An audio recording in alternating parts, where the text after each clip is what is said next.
నీకు నిజంగానే మేము పథకాలు చేయలే కదా, మా మీద ప్రజల నమ్మకాలు లేవు నువ్వు చెప్తున్నావు కదా, నువ్వు 30 ఏళ్ళు ఉంటావు కదా, ఎలక్షన్ కోసం వెయిట్ చేస్తున్నావు కదా సార్, ఏమొద్దు, ఎలాగో ఎమ్మెల్యేకి ఇష్టం లేదు ఆయనకి, అసెంబ్లీ పోవడం ఇష్టం లేదు, సరే పులివెందులు రాజీనామా చేసి ఎలక్షన్ పెట్టు, మళ్ళీ ఎలక్షన్ పెట్టినాక ఒకసారి ఆ పరిస్థితి చూద్దాం, పులివెందుల్లో పరిస్థితి చూద్దాం, తర్వాత 30 ఏళ్ళ 30 రోజుల 30 గంటల తెలిసిపోతుంది.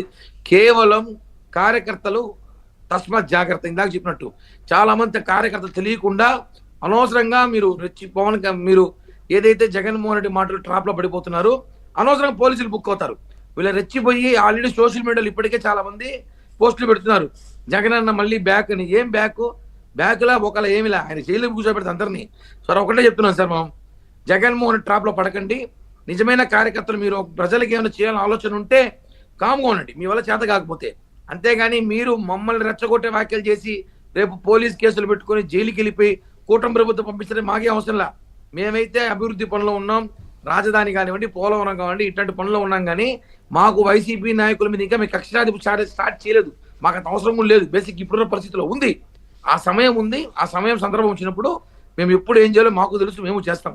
కానీ ఇప్పుడు జగన్మోహన్ రెడ్డి అయితే లండన్ నుంచి రావడమే ఆంధ్రప్రదేశ్ రాష్ట్రం చాలా ప్రశాంతంగా ఉంది, చూస్తుంటాడు రోజు టీవీలో అభివృద్ధి జరుగుతా ఉంది, రాష్ట్రంలో పనులు జరుగుతున్నాయి, రాష్ట్రంలో ప్రశాంతంగా ఉంది, రాష్ట్రంలో చిచ్చు పెట్టాలని చెప్పి ఆగమేఘలో రావడమే ప్రెస్ మీట్ పెట్టాడు. స్టార్టింగ్ లో గవర్నమెంట్ మారిన కొత్తలో ఎలక్షన్ అప్పటి కక్షలు కానీ ఎలక్షన్ ముందు కక్షలు కానీ ఉండడం వల్ల గవర్నమెంట్ మారిన కొత్తలో ఆ పాత కక్షల వాళ్ళు కొన్ని కొట్టుకోవడం, అక్కడ ఇక్కడ 1-2 హత్యలు జరగడం ఏవో జరిగినాయి. ఆ శవాలు ఎక్కడుంటే అక్కడికి వెళ్ళిపోయి ఆ రోజుకి మొత్తం మీద ఏదో చేసి వచ్చేవారు ఆయన.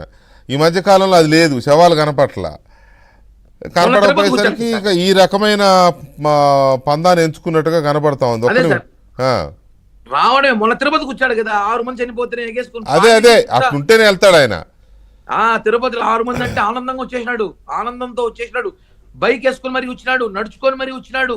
చూడాలి తాపత్రయంతో పోలీసులు ఆపినా నైనా రావద్దురా, చంద్రబాబు గారు పవన్ కళ్యాణ్ గారు ఉన్నారు, ప్రభుత్వంలో లేవు నువ్వు, మీ వాళ్ళకి రాకూడదు అంటే, లేదు నేను సవాళ్ళు చూడాలని చెప్పి ఏంది పోలీసులు ఆపితే 2 వీలర్ బైక్ మీద వచ్చి హాస్పిటల్ గారు దిగాడు.